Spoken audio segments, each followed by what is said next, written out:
देखिए, ये बहुत ऐतिहासिक घटना है कि हिमाचल प्रदेश में किसी सरकार का बजट सत्र का पहला दिन और पहले दिन ही ऐसी नौबत आ जाए कि विपक्ष को वॉकआउट करना पड़ जाए। आज भारतीय जनता पार्टी के विधायक दल की ओर से विधायक के हमारे सदस्यों ने 9 सदस्यों ने काम रोको प्रस्ताव नियम 67 के अंतर्गत दिया था और उसमें सीधी सी बात बड़ी स्पेसिफिक होकर के कही थी कि जनप्रतिनिधियों को अपने अपने क्षेत्र में विकास करने के लिए विधायक क्षेत्र विकास निधि का प्रावधान किया गया है और इस विधायक क्षेत्र विकास निधि को भारतीय जनता पार्टी की सरकार ने लगातार हर वर्ष बढ़ाया है। 1 करोड़ से इसको बढ़ा करके इसको 2 करोड़ तक पहुंचाया और अभी चुनाव से पहले भारतीय जनता पार्टी की सरकार ने विधायक क्षेत्र विकास निधि के माध्यम से विकास में कोई दिक्कत ना हो, कठिनाई ना हो, हमने 3 किस्तें यानी कि 1.5 करोड़ रुपए जारी कर दिया था। अंतिम किस्त हमेशा चुनाव के परिणाम आने के पश्चात जारी होती है।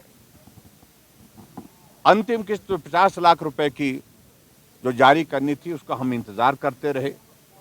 हमारे माननीय विधायक अपने अपने क्षेत्र में जा करके लोगों के बीच में विभिन्न विकास कार्यों की घोषणा कर चुके हैं और डिप्टी कमिश्नर के यहाँ पर पत्र लिख करके कई जगह कुछ विधायकों ने लिखित रूप से भी दे दिया कि ये हमने अनाउंस किया है विधायक क्षेत्र विकास निधि में से इस पैसे को जारी किया जाए। लेकिन अभी मालूम पड़ा कि जब एनुअल प्लानिंग की मीटिंग थी उस दौरान मुख्यमंत्री महोदय जी ने वहां पर अपने संबोधन में कहा कि विधायक क्षेत्र विकास निधि की अंतिम किस्त जारी नहीं करेंगे।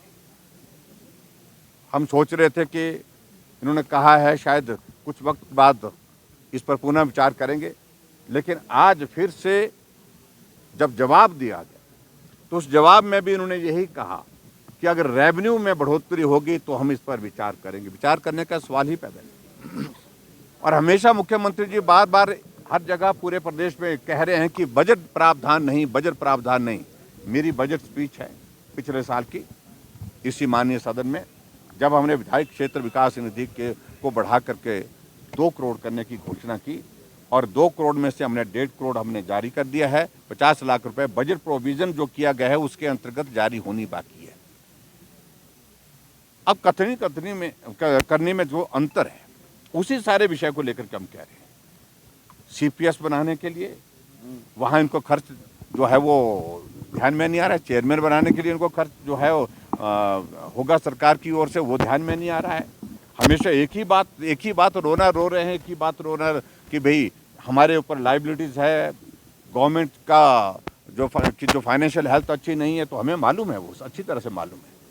आप जो भी करना है अलग जगह से करिए, अलग प्रोविजन करिए, लेकिन जो क्षेत्र के विकास के लिए विधायकों के लिए जो राशि मिलती है विधायक निधि के रूप में, कम से कम उसको जारी करें। और आज जिस प्रकार से सारी चर्चा को फिर हट फिर करके उसी तर्ज पर संस्थान खोल दिए, संस्थान खोले, आपने भी खोले थे, हमने तो चलाए।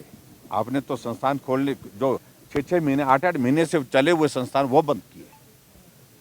इसलिए वर्तमान सरकार जिस प्रकार से काम करने का अपना तरीका अख्तियार किए हुए हैं, यही कारण है कि 3 महीने के अंदर परिस्थिति ऐसी बन गई कि हजारों की संख्या में लोग सड़कों पर आ गए। सरकार के खिलाफ चारों तरफ रोष है और भयंकर आक्रोश है। और यहीं तक नहीं, ये आक्रोश कांग्रेस पार्टी के विधायकों के बीच में भी है, उनके विधायकों में भी है।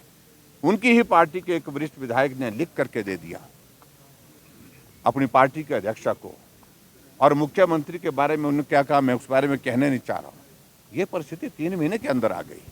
तो चारों तरफ एक निराशा का माहौल है और विपक्ष की एक भूमिका है, और विपक्ष की भूमिका है कि जहां भी जन विरोधी निर्णय होगा, जो भी निर्णय जनहित में नहीं होगा, हम उसके लिए विधानसभा के अंदर भी अपनी आवाज बुलंद करेंगे, हम उसके लिए अपनी आवाज विधानसभा के बाहर भी बुलंद करेंगे। इसलिए आज हमने जो नियम 67 के अंतर्गत जो प्रस्ताव दिया था, काम रोको प्रस्ताव, हमने उस पर चर्चा मांगी थी।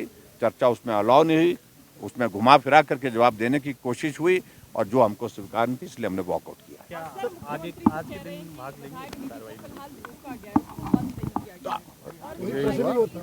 देखिए, फाइनेंशियल ईयर के कुछ दिन बचे हैं।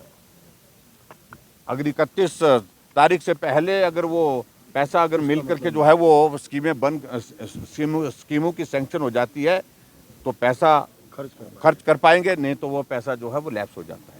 अगर उन्होंने रोका है तो कब तक रोका है, प्रश्न तो ये भी है। और रोकने की वजह क्या बनती है, कोई जस्टिफिकेशन क्या बनती है।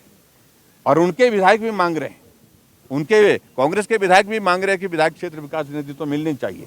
तो मैं समझता हूं कि ये उचित नहीं। जो मुख्यमंत्री हमेशा जनप्रतिनिधियों के हक की बात कहते थे, जनप्रतिनिधियों के लिए बहुत सारी बातें कहते थे कि विधायकों के लिए ये होना चाहिए, वो होना चाहिए। उनका विकास करने का, क्योंकि चुना हुआ प्रतिनिधि है, उसकी जिम्मेदारी है, उसकी जवाबदेही है लोगों के बीच में।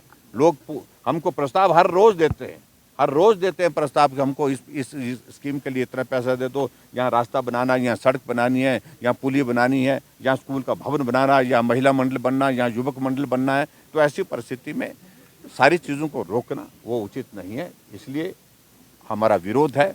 विधायक निधि तुरंत जारी किया, हमारा आग्रह। विधायक निधि से मुद्दा ओपीएस और कर्जे पे आ गया। मेरे हिसाब से नहीं आना चाहिए था। इस पर बहुत ज़्यादा मैंने कहा कि ये गीत बहुत हो लिया।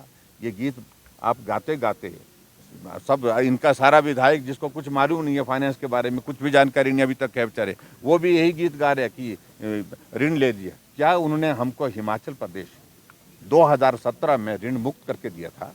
क्या लाइबिलिटीज क्लियर करके दिया था? ऋण भी था और लाइबिलिटीज भी थी। हमने बिना कुछ कहे वो ऋण की सारी दायित्व का जो जिस प्रकार से चुकता करना था उसमें अपनी भूमिका निभाई और जो लाइबिलिटीज थी उनको क्लियर किया है।